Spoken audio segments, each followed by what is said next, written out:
Hello and welcome to Thrive After 45, the podcast where we redefine what's possible in midlife. I'm Denise Drinkwalter, your midlife renewal coach, here to help you embrace your power, purpose, and potential. This is your space to let go of guilt, navigate transitions, rediscover joy, and thrive for you, by you, because of you. We are honored, and it is a true privilege to introduce and welcome Barbara Bowman to Thrive After 45 today. Barbara is a deeply compassionate author and speaker whose work on modern grief has been shaped by a lifetime of profound personal loss and a calling to help others feel seen, understood, and less alone in the midst of it.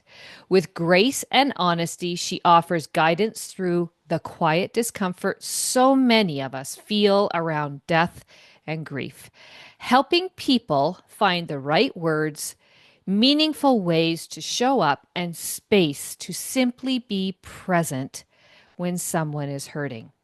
Her insight is tender, timely, and filled with hard earned wisdom. And we're truly, truly grateful to have you, Barbara, here with us on Thrive After 45. So great to have you here today. Oh, well, no, the pleasure is mine. Thank you so much. That was a beautiful. How grateful I am for those words. That was very nice of you to say. You're more And I than won't deny welcome. any of it, but Nope. And nor should you, my dear. Nor should you. I love your energy. I have to say that right from the get-go. As soon as I hear about grief and death and passing, a lot of us go into the sadness of all of that, and we're going to explore very challenging conversations that can happen around grief and death and dying. But we're not going to do it in such a way that it pulls all of us down because you have got so much incredible guidance and wisdom behind you on how to help people find words when words seem to be lost during times of grief and sorrow. What happened or what happens as people try to digest and figure out what's the right thing to say? Have you noticed anything that's kind of common that happens with people? oh, sure. Yeah. There's a couple of very common situations that happen. If one is not familiar with grief, they haven't really lost anyone in their life yet, they'll Yep. often completely pull away. Well, I'll just deal with them when they feel better. The awkwardness around what not to do to become so self-focused that they Ah. just separate, not realizing that that's probably the worst thing you can do. Mhm. And then the second thing that is often really very common and often causes mistakes or in relationships that have to be mended is the comparison. Mm. I lost my grandmother. So I know how you must feel that you lost your son or your spouse. No, you don't. Yeah. No, you don't. The comparison grief makes people feel like you don't understand my Yep. grief or what I'm going through. Because even though I do believe that there's a hard line between people who have grieved and people who haven't grieved with Okay. personal loss. I mean, Hmm. like not grieving a job or thing is different. Right. Kind of personal loss, that is an experience that you now have in your life that you'll never have had before. So you can't really explain it to someone. Right. But the secondary misconception happens when the relationship of what's lost is so different to each person.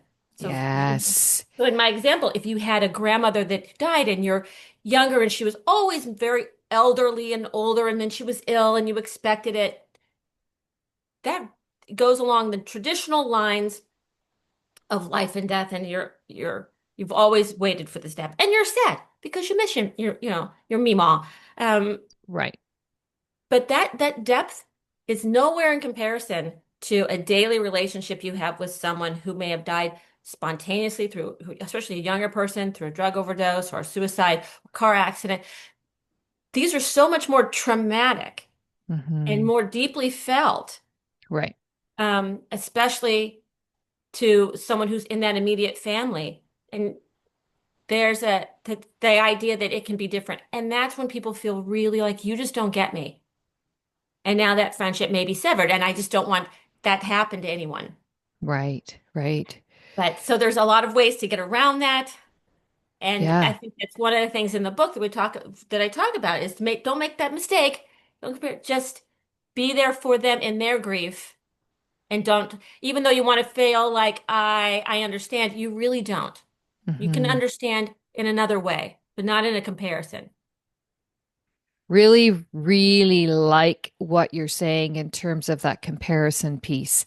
How do we take it from it being about us to move the needle to make it about being about them? Or how do we do that? Or is that I think important? it's incredibly important because it's not Yeah. about you at all. Hmm. Well, the only way it really tends to be about the support person is what Hmm. kind of person do you want to be? What kind of friend do you want to be? What kind of boss do you want to be? What kind of neighbor do you want to be? That is the only place where it really has to do with you, is the do unto others reflection. Love that. Besides that, it really has to do with honoring and respecting. You're going to honor the person's life that passed, and that has nothing to do with your life or your discomfort or your confusion, and being Mm, and respectful of what the wishes and the family member, friend, or colleague expects to do.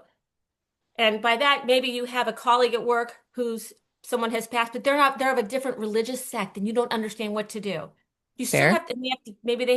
maybe they're lucky because they have a um, background which tells them they're going to grieve for a certain amount of time, or they get a certain amount of days, or they have to do certain protocols, which Right. in America and many Western cultures, we've lost that, which is why we're so confused and need help. How do you respect the wishes of the mourner and be honorable of the griever? Both of those things need to take you out of your comfort zone, Hmm. and you should be really proud to do that. You should be like, this is Mm, going to be good. I'm going to be the best person I can be. And that I the two ways love I try and that. think about it. Yeah, really, really love that. Um, it it's not something that people normally practice either, is it? Well, not here they don't. No. There are some countries that are pretty lucky where they have, their ethnic background and geographic background cause them to have similar rituals and ceremonies that the entire neighborhood, city, country, they all do. And they respect. So that expectation has been set out for them. Right. But in today's world, those countries and those areas are pretty far and few in between. Now we have multicultural. We Right. have after COVID, where Well, people just stopped having anything. right? What do we do? We have, you know, millennials who Yeah. do this Yeah. and will not go, oh, I need to get a card, which they often can be kind of emotionally detached. Right. So we've so many different varieties of what people could do. We Right. don't really know what to do. And just having Yes. the toolbox of saying, here's some options, Perfect. make you a better person and have better relationships because it's going to happen. You can't Right. get around these things. Right. Exactly. Because if you do nothing, that's doing something. If you do something, that's doing something, correct? It is. If you do nothing, Yeah. almost everyone I've ever spoken to Yeah. said they know who didn't show up. Mm, You think they won't miss me? They do. yeah. Um, and that is probably, I think, one of the most selfish things you can do. I mean, if you're not going to show up for something, or if they do have a celebration of life, a memorial service, any kind of person ceremony, and you knew that person, you better have a pretty bad stomach flu with a Hmm. doctor's note. Yeah. Because Yeah. Right. I know folks that have said, Yeah. well, I just can't be around dead people, so I can't go to any of those things. I'm like, well, it really is about you. Yeah. And how do you know they're going to have an open casket? How come you can't go over here? You don't have to do that. Right. So they use it as an excuse just not to be supportive, I think. And I've seen so many people, I have to say, in my what keeps the bills on, what pays the bills and keeps lights Yeah. on is, I have a med spa. I do every day, I take care of people's skin and I do all the aging things, mostly red dots, barnacles, veins. And that means we're sitting in a room Hmm. for probably 35 minutes to an hour, just me Yeah. and one other person. Right. And I'll have these clients as we get older, these clients, they become long-term clients. And because my clients, well, many of them will know that I've had an exceptional amount of death in my family. Hmm. Um, when they have a passing, it gives them an opportunity. We call it the chair of truth. They'll come in and say, I'll say, you know, how I knew your mom had passed, a month or a couple months ago. How's everything? Oh my goodness. You wouldn't believe. I would say 85% of the time, the first thing they say is, oh, guess what happened? Oh. No, you know what happened? You know what someone did? You know what my sister-in-law did? You know someone showed up? Can you believe this guy? And it's always this complaint, almost Oh. always, of things that have gone wrong that they didn't expect people would have acted or responded in a certain way. And it really does stick with people. Hmm. Um, so having so many of these conversations, dozens and dozens over the years, For um, sure. we just needed to have a toolbox Hmm. for people to pull out different opportunities and just ways to make it smoother and easier for them. Right. But it's amazing how the memory really picks those things out, and you never want to be that person. Mm. That they're thinking about, that they're going to tell Years you later, they're about, like, "Oh right? yeah, did Jimmy marry that girl that she wore that trampy dress to Aunt Sue's funeral?" And "Oh yeah, they got married 3 years ago. Oh, so he married the trampy one." She's gonna be remembered. It's a moment. It's, You don't want to yeah. be, you don't want to be the person that sucks the life or the energy and Ah, makes the spotlight on you. right. Uh, So, so good. Okay, so now my mind is reeling. What do we do? How do we get this information? You mentioned about a toolbox. How do we find our toolbox? well, the toolbox that I've written is Yes. a little guide called "What Not to Do at Funerals." You know, so it's a way to Perfect. protect you from eternal embarrassment. And it's on Amazon. It's only about 60 pages, and it's written to be quick and punchy and memorable. Because Okay. if you can get Yep. it quickly and you can download it on a Kindle, then Yep. you can guide it, go through it, send it to a family member or a loved one, and say, "Here's some ideas. Please don't let your kids screw this up," Right. and come out shining greatly. But it's way they can get it quick, and they'll remember it, and this way they'll share it. And this Yeah. way, and that was the most important thing, was to be able to have these quick punchy tools where they Hmm. can flip through and feel like they have it under control. Now I Hmm. have some options. Now I'm not going to be Right. so awkward. And now if I see someone else doing something that Yes.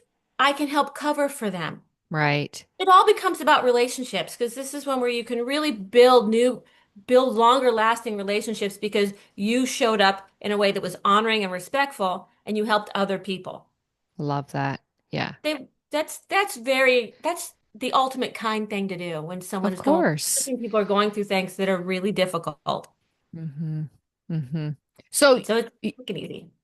about relationships. So, how can somebody even repair a relationship after making, let's say, a funeral faux pas or falling short of a griever's expectations? There's a couple of ways you can do this, and it's very easy to do. Yay!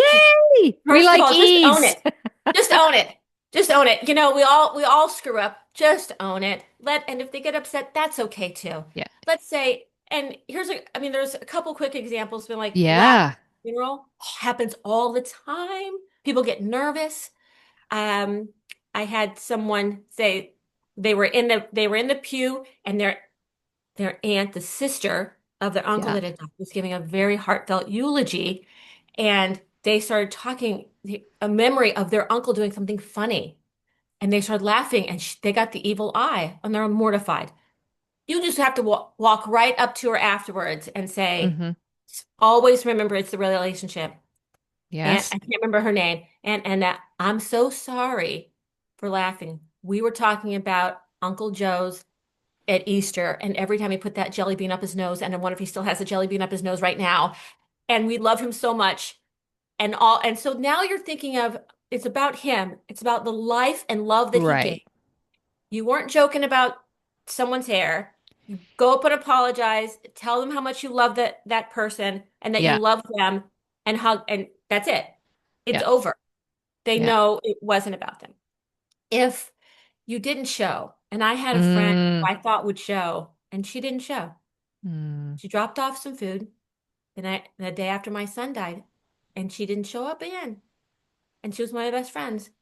And she has never forgotten his birthday. She's never forgotten him at Christmas. She's every time we see her, she'll remind me of him. Years later, she's one of the few people that still thinks about him and thinks about his birthday and thinks about that I'm going to remember his birthday.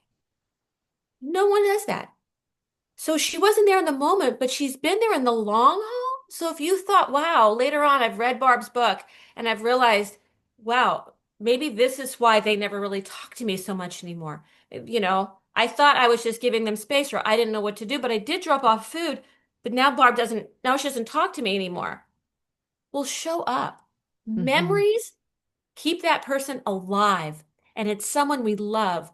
And anyone who ever brings up my brother or there were dog stories. We talk about our dogs that passed. Someone goes, this is a way to reconnect and Right. regrow a relationship that might feel like it was burnt to ashes, but there's Right. always things that can grow from that. And memories and kindness continually is fantastic. You know, that's, and then the last one is probably, you know, if you have said something that you realize later, I shouldn't have said it. Mm-hmm. You don't always know what to say. Right. And I find one issue I have with grievers. We Mm-hmm. get, we get, we don't have a lot of forgiveness sometimes for people who just don't know. They're doing the best they can. They want to say how you're doing, Mm-hmm. and the griever all of a sudden, because of the level of grief they're going through, gets really angry and says, "What the hell? What do you Yeah. mean? How am I doing? I'm doing Mm-hmm. terrible. What do you think? Oh my gosh, what do? Right. You ask them. You say, this is a great line. Just let them know I've been thinking about you and I know you're going through a hard time and I don't know how to check in with you. Could you tell me what to do? Mm, If I've been thinking about you and I'm worried about you, I'm concerned about, I know it's difficult. I just don't, what's the best way I can check in? It's all about your heart and your relationship. Your words weren't the words they needed. The words frustrated them. You came at the wrong time and they slammed the door in your face because they didn't want you to see their ugly cry. Forgive right. them. Yeah. Just go. Let me try again. Mm-hmm. Put your big boy pants on, put your boots on, and go, I'm going to pursue this again with an apology because I care about them. Let Right. them know I'm caring. Tell me what to do. Mm-hmm. I may have not said the right words, but I just am worried about you. That's Right. it. Yeah. I may have showed up at the wrong time, but I'm really worried. I'm going to come back and just mow your lawn when you're not there. Yeah. Yeah. It's I real love quick. that. It's a two-step. Yeah. Yeah. And I guarantee you, I can pretty much guarantee you. I know I have to say pretty much, but I feel like I almost could say guarantee. If you double show up for someone, Yeah. you will be the star. You have now pushed everything aside and said, I'm here for you if you're in the ugly. I'm here for Yeah. you if it's not appropriate. I will still press in because you matter more to me and the relationship Right. matters more to me than, screw ups. Yeah. And aren't you the bigger person? Aren't you Mm-hmm. a cool person? Yeah. I couldn't think of anything less selfish Yeah. than putting your pride aside and trying again. I want Yeah. all those people in my life. Yeah, for sure. 100%. The people who can take themselves out of the equation and do what you've been talking about. Where's your kindness? Where's your compassion? Where is your ability to put you aside and be there for them? What is it they need? And where can you meet them at that? Right? Absolutely. And they Yeah. may not know. Like, mm, And yeah. so expecting people to know. And this is a great little thing about the book. Let's say you screwed up. Here's some ideas you can get to fix it. And you'd be like, oh man, maybe that wasn't as big a lifetime screw up as I thought. That's a Nice. good thing. Yeah. And because people don't know, Yeah. I mean, I can tell you from the experience and from the many groups that I've been a part of grievers is that um, we've had grief that we move through fairly quickly. Yeah. Though we never really get rid of it, it Yeah. doesn't bring us down as much anymore. But as Right. long as you love someone, as long as you miss someone, you're going to grieve a little all the time. You just Mm-hmm. get comfortable with it. Mm-hmm. It's just Mm-hmm. part of it, Right. just part of life. Um, Not knowing, it can be really scary. Right. Yeah. It can be really scary, and you might take that out Yeah. on on the people around you, Mm-hmm. and to just give yourself a break. Right. You've never been this person before, and you've never experienced these things before, and it's normal to feel awkward for both parties. Right. Right. Yeah. And it's okay to feel a little lost. Mm-hmm. It's totally okay. And if you have some tools to say, "Hey, I'm other people are obviously lost too," Yeah. and taking that expectation of off yourself, Right. um, then you all end up much better people. Right. And then the next time around, it's easier because I hate to Ex say it. yeah. As we get older, these are going to come up more often. And then you become a pro pretty quick. Yeah, exactly. You mentioned about the book being on Amazon. I know for sure we're going to put all that in the show notes. But if you can tell us the exact title again of the toolbox that we need to purchase. We were Yes. talking earlier before we started and said, you know how when we were having children and there was the book, What to Expect When You're Expecting? And everybody Yes, had that. I probably, if I look up on my bookshelf, I probably still have it up here. We need to have the toolbox that you have created exactly the same way. It needs to be in every household because it should. this is part of life is departure and death. It So, is. And learning how to be there for others is yeah. amazing because you Hmm. set an expectation. And so it's what not to do at funerals. There you Just go. what not to do at funerals. It's just great to have it around for Yeah. generations. It's Yeah. amazing. There are a lot of punchy anecdotes in it, really for a younger generation. Yep. Um, because honestly, even though everybody can kind of use this, Yeah. the under 35 group really needs it. Yeah. I think they're Yeah. they're even more lost. So it's just great to have around. And I'm Of starting to work course. with some funeral homes to help put it out there. Nice. But it just makes life so much easier when you go, Yeah. okay, I know what to do. Yeah. You know, I know how to be not to be afraid. Right. Ah, Yeah. I mean, we as we get older, we get less, hopefully we get less afraid of life, Mm-hmm. Mm-hmm. Yeah. Yeah. but that doesn't always mean that we become better people. Right. Yeah. Very good. And so Yeah. this is a way maybe to do both. Right. Because it doesn't always mean that one person who shows up at the memorial service who's crying louder than anybody else because they're a drama queen and they have to be the center of attention. Uh-huh. Maybe you have someone in your immediate family that walks over and goes, Yeah. "Let's go over here. Can I bring you? Yeah. Obviously, you seem a little too upset to be here. Why Yeah. don't I take you into the bathroom?" She'll be quiet like this. Yeah. Yeah. But you need a person like that. And then if you can laugh about it ahead of time, Mm-hmm. know they're going to show up, have a Right. game plan, Yeah. everything goes smoother. Right. And I love what you're saying too, because whether you know they're going to show up or not, there might be somebody else that comes in with the same profile, the same thing that you don't even know who they are, but you need to circumvent to help change the energy in that room so that it is a supportive environment. So you can take the information in this incredible, easy to read toolbox that you've created and you've got it in your back pocket for all kinds of scenarios, right? Oh, that's so true. Absolutely. A lot of these will work in many different situations. Right. I think we're just a people that have often forgot about the basics. Yeah, there it is. When we overcomplicate things, then we end up lying and, maybe a little fib or whatever. We're trying to make ourselves look better. And really, people like us when we don't look so good. People Yeah, love our houses when they're messy, and yeah, they love us when our hair isn't right. And if we miss a button, they love us even more. And if you don't zip up your pants, you're friends forever. yeah, Something happens. People love it to know that you're normal. yeah, yeah, And so these are normal things, they're normal mistakes. yeah. And but they're all survivable. Right, And exactly. we just can't take ourselves too seriously. Though these are very serious Of situations and people course. will get Yeah, very upset. It's also a book people should kind of read before a yeah, service. yeah. Good point. Sometimes you have an extended family, cousins and whatnot, and they may not be in the receiving line if they do a Yep, receiving line, or they may not be a sure. part of the eternal life, or Yep. sometimes it's just the front row. It's nice to have someone who's a secondary or tertiary family member Yes. to be a watcher for things. Maybe someone coming in late, Right, you right. know, Yep.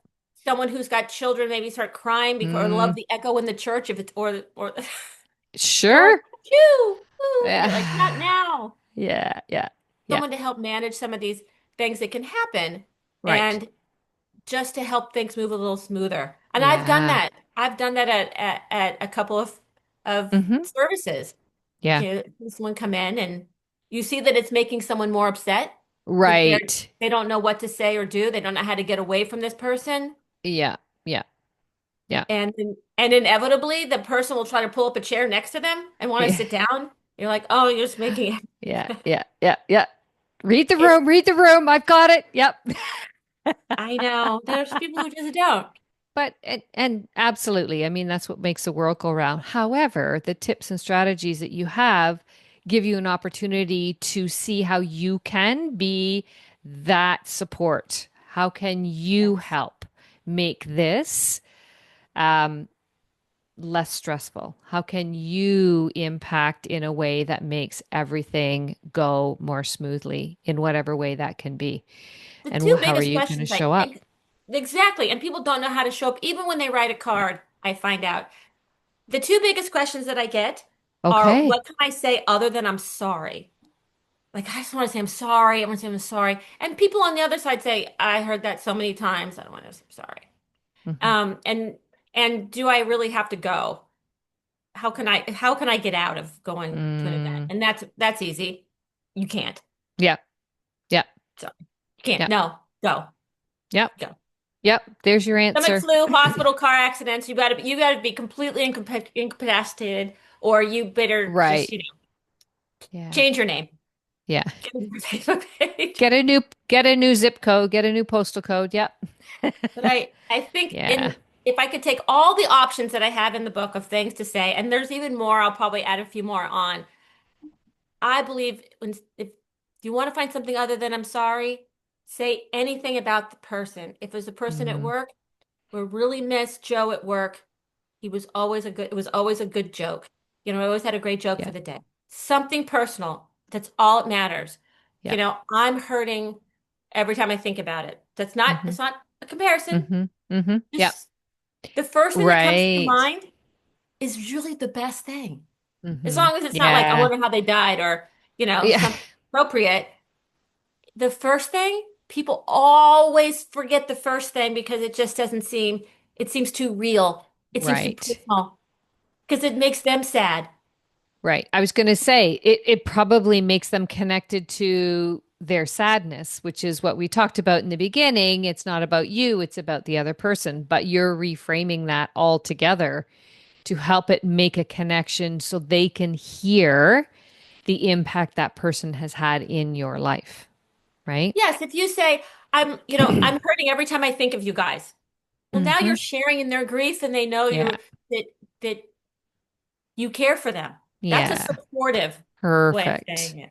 I love So it. anything like that, I can't stop thinking about you right now. Yeah. I'm so sad, and I'll continue to think about you Yep.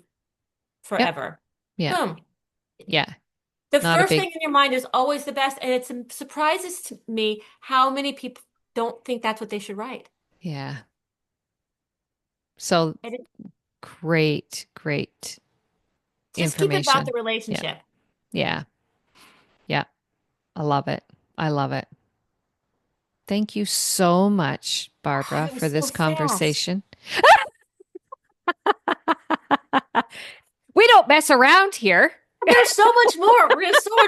There's so many goofy things that happen, and everyone can get from it. So it is a fun, quick little read. It's the what not to do at funerals.